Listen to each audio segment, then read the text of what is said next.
আমি বহু পাহাড় পর্বতে ঘুরেছি, কিন্তু ব্রাহ্মণ দেখলাম ৩ জন। মক্কায় আব্দুল গফর, ভারতে তৈলঙ্গ স্বামী, আর নিজে আমি।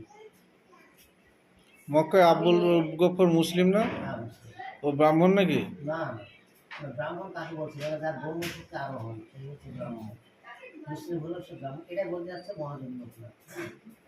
আমি পাহাড় পর্বত ঘুরে যেন ধন কামাই এসেছি, আমার সন্তানেরা সব ঘরে বসে ওরে এই জগতের কথা মুখে বলা যায় না, জগতে গেলে কম পড়ে যায়।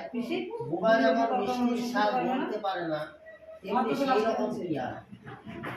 সমাধির উচ্চতম সেখানে গিয়ে যখন অনন্তকে পৌঁছালাম, তখন দেখি আমাকে আর ব্রহ্মাণ্ডের অস্তিত্বের কোনো ভেদ নাই, সব মিলেমিশে একাকার।